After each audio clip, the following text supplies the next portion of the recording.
Coming to you live on tape from Tinker HQ, the Java Dome in beautiful Indianapolis, Indiana. It's the Psychic Derailleur podcast. I am joined today by Cy Bennett. Cy, how you doing? I'm doing pretty well. How are you? Thanks for being here. Yeah, absolutely. Thanks for having me. Cy works for Keep Indianapolis Beautiful, KIB. Indeed, I do. Indeed, you do. Yeah. Why don't you tell the people exactly what KIB does, and Sure. then maybe what you do for them. Sure. Well, Keep Indianapolis Beautiful is an environmental and community nonprofit in Indianapolis. We've been around for 43 years now in different phases. But primarily what we do now is tree plantings, green space development in underutilized lots, as well as a number of litter abatement programs. So we have a Great Indy Cleanup in April and October, spring and fall, and then host a season of cleanups in between April and October. And we have an Adopt a Block program, which anybody in Marion County can adopt their block. We'll give you cleanup supplies, score your block as you're cleaning it up throughout the year. And from there, we'll give you native plants. We'll give you trees. So a little bit of a reward system there. My personal role at KIB is the digital and design manager, which I may have gotten backwards. It might be design and digital manager. I've only been there for almost 2.5 years, so it's not as if I should know this by now. But largely I do graphic design and marketing work. I manage our website, and I help to do some of the little pieces around our green spaces, if they're benches, decks, that sort of thing. Now, I got to say, I grew up about 35 miles west of Chicago. Okay. And one of the things that really struck me when I moved to Indianapolis was just how green it was. I mean, for a, what do we call this? This is a mid-sized city. It's not a big city, but for a mid-sized city, there's right. There's quite a bit of green. Yeah. Right. Yeah. Yeah, we've got a lot of that has to do with the sheer size of our city. Right. So I suppose this is the 50th anniversary of Unigov this year, which overnight made Indianapolis a much bigger city, brought, I want to say, 200,000 people into Indy that weren't part of Indianapolis before. But over the city as a whole, we have something like 33% canopy cover, meaning a third of our city is under the shade of a tree, which is a big deal. It's we're fortunate in that regard, especially among these mid-aged, older Midwestern cities. There's a lot of them that are all parking lots, all parking garages. Right. So we do have a lot of green space, and thankful for it. Yeah. Now, we're in the what's known as the Riverside, kind of the Riverside area, right? Sure. 16 yeah, Tech. 16 Tech, all that. But the Riverside neighborhood is basically like just across the street. Right, and adjacent to one of the biggest municipal parks in the country, I think. Larger than Central Park in New York City, which is a mind bender. And then again, it's just because it's very linear, right? It's strung out kind of a long way. It's not wide, but it's long, and it runs along the river. Got anything cooking in Riverside? Sure, over here? Yeah. We do indeed. So Riverside is, as you probably know, they're undergoing a big redevelopment plan right now. The park itself is. A lot of that is structured around the renewal of the White River. So one of the ways that we're part of this cleaning up the river, activating the White River as an asset in the city rather than something people probably should not go in. Right. We're working with Citizens Energy Group to plant 10,000 trees over the course of including last year, 7 years.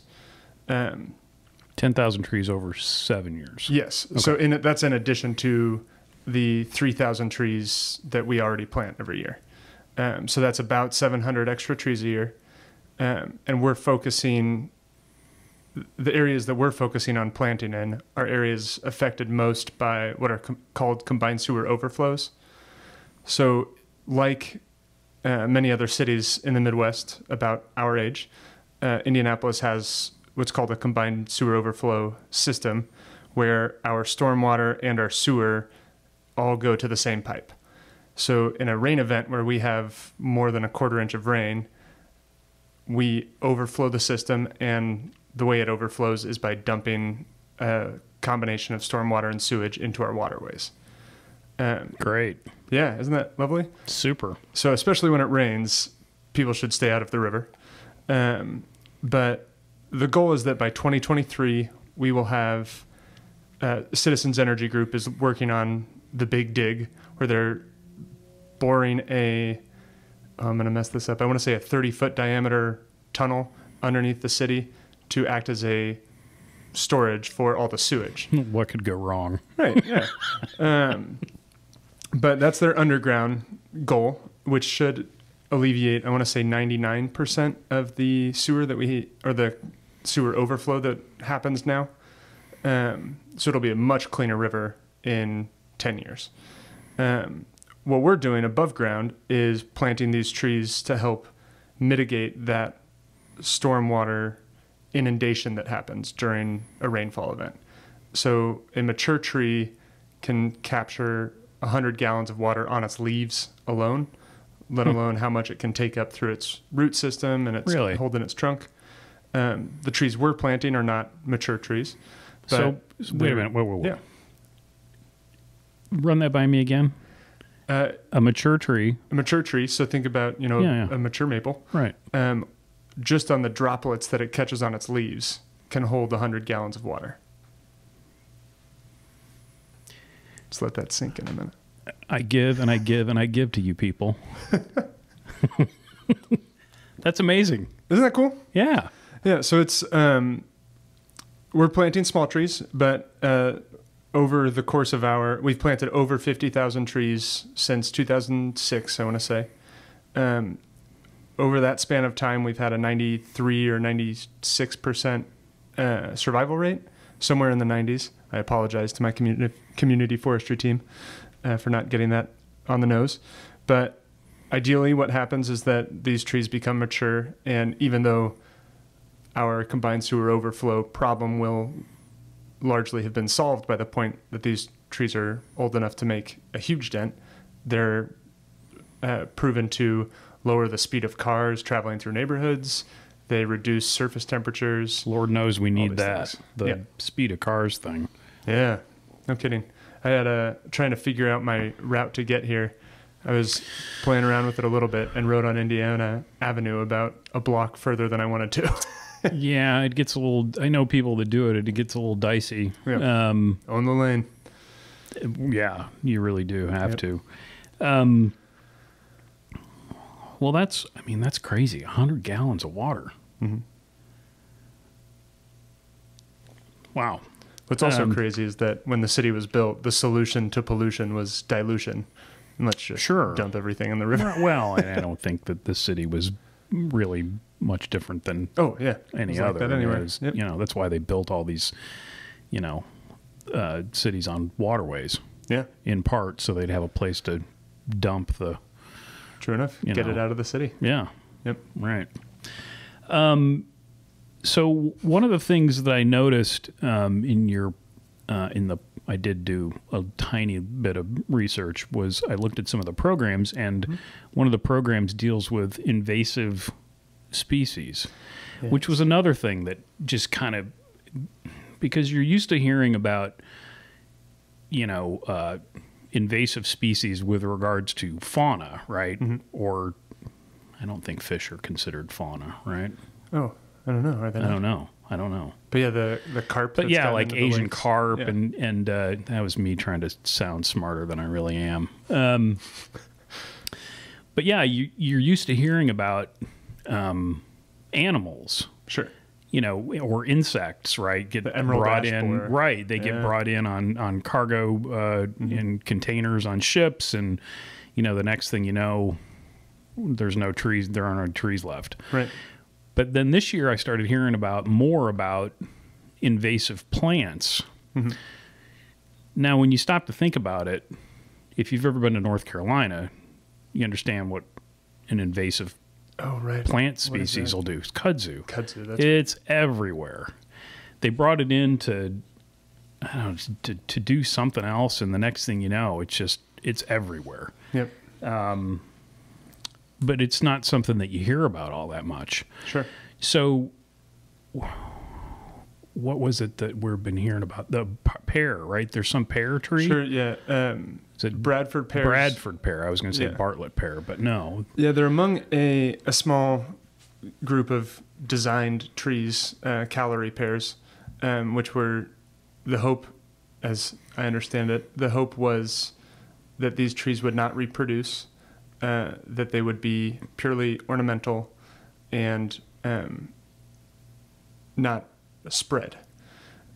What ended up happening is that these trees do reproduce, and they do so pretty well.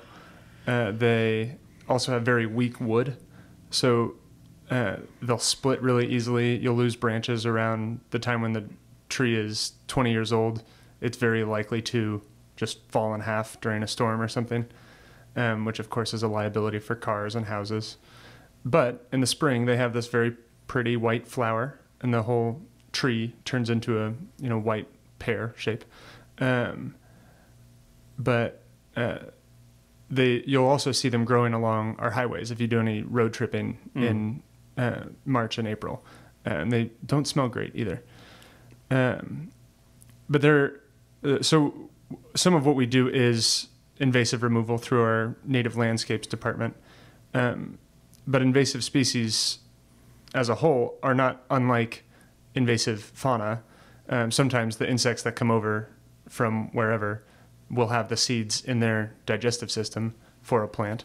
Sometimes things spread that way. More commonly, people will plant things that are not native to Indiana or anywhere, really. Well, not that they're not native anywhere, but people will plant non-native species as ornamental pieces in their garden, which can create a broader problem, because if you have burning bush, for example, in your front yard, it turns this brilliant red color in the fall, and it's a very pretty shrub.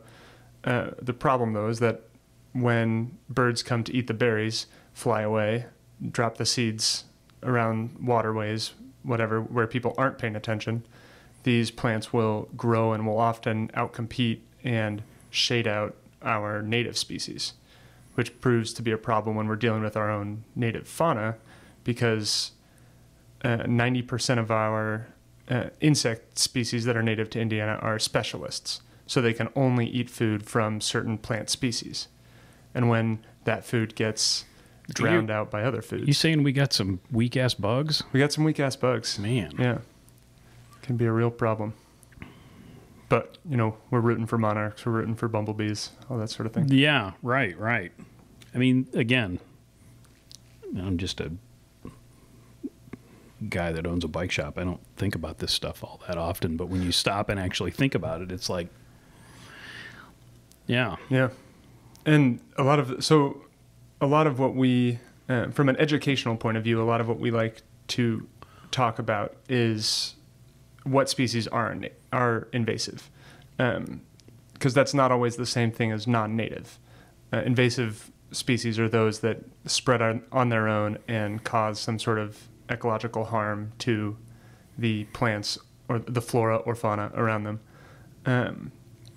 But some of these invasive species are regularly sold at Lowe's or garden centers, without the caveat that this might mess up your local ecosystem.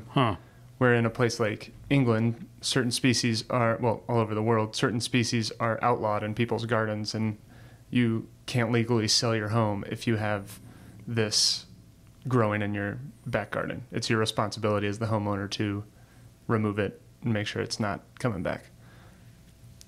But here it's a little more wild, wild west in terms of what you can plant. Yeah, it's America. It's what we do. Exactly. Living out on the edge.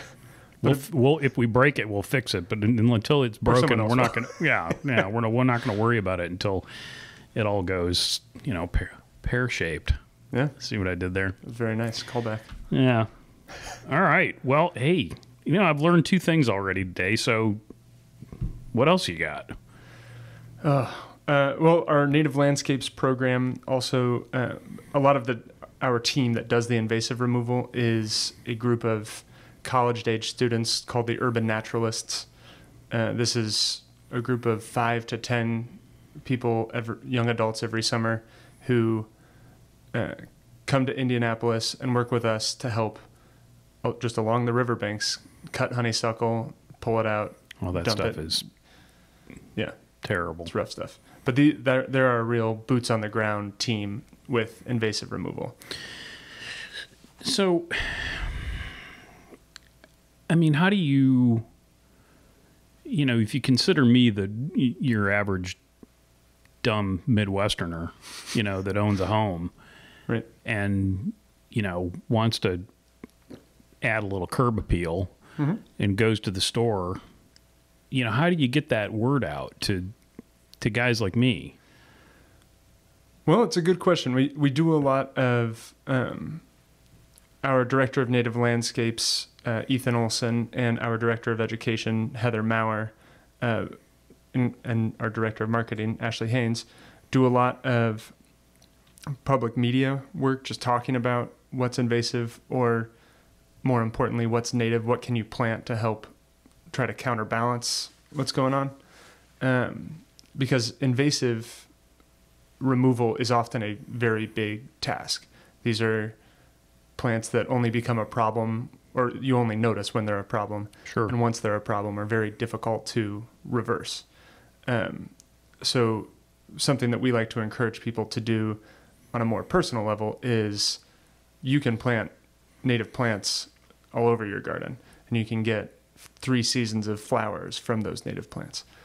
So a lot of what we talk about is kind of the optimistic side of that, right? This is what you can plant that works out well, versus this is what to watch out for. But a definite hint when you're out buying plants at a Lowe's or somewhere would be to watch out for words like Japanese in front of the plant name. So there's Japanese barberry is also another plant that's aesthetically pleasing, but can do a lot of damage, and it's often damage that you as the homeowner won't see. It's that birds, insects will come and get you. It's basically junk food for them, right? So they'll eat it, but it doesn't do anything nutritionally for them or for their symbiotic relationship in the local ecosystem. But they'll fly over Crown Hill, do their business, and then in the middle of this forest is growing a new Japanese barberry plant that will crowd out tons of other plants. So not dealing with invasive species is kind of a bigger than the homeowner issue, because you have to think about your neighbors, and neighbors becomes a much bigger area when you're thinking about how that spreads. Sure. Yeah. I'm learning all kinds of stuff today. Happy to help. Oh man, I'm telling you. So what's on the front burner for KIB right now? Let's see. So we've got we do all of our tree planting in the spring and fall, and that's where we marshal the vast majority of our volunteers. We usually have about 19 to 20,000 people volunteer with us over the course of the year. A lot of that is through tree planting. And October 5th is when we'll start our fall season of tree planting. It's just too hot and dry right now to get it in the ground. A lot of what we're doing over the summer is litter cleanup. So people can apply through KIB to either host a Great Indy or their own Great Indy cleanup, where you get your neighbors together to just pick up the neighborhood. We'll give you supplies, gloves, bags, grabbers, and you can do that. We also have, in the summer months is when we do a lot of our hardscaping on the green spaces we're working on. So at the intersection of 65 and Clifton on the, I think that's probably still Riverside. But if you take, it's one of the only streets that you can get past 65 on that's west of Martin Luther King Jr. and east of the river. In fact, it might be the only one that you can get under 65. But at any rate, we're implementing a green space there that's still pending approval from Indiana Department of Transportation. But we do 3 to 5 green spaces every year, and installing pathways or installing benches are things that we can do in the hot weather, even though it's hot and people don't like being outside as much. Right. So those are kind of our front burner items right now. In the fall, we'll pick up a ton of our planting, and then we also have a fundraiser in the fall this year on October 19th, and it'll be in the Salesforce Tower, which is views of the city and everything. Right. Yeah, big deal. I've climbed the stairs to the top of that building. Why? I wouldn't recommend it. It was a part of a bigger stupid thing that I did. I've climbed the stairs to the top of both the tallest buildings in this town. Congratulations. No, you shouldn't congratulate me. Thank you? It's silly. If you attend the event, you can take the elevator. How's that? Well, maybe. Yeah. It Yeah, depends. no, I would say yes. So, and then because there may be 1 or 2 people that actually listen to this that don't live in town, Sure. Keep Indianapolis Beautiful is a subsidiary organization. affiliated organization, easier to say, of Keep America Beautiful. Yes. So chances are, fill in the name of your town, there may be another affiliate that people could get involved with, and they would have access to all of this information as well.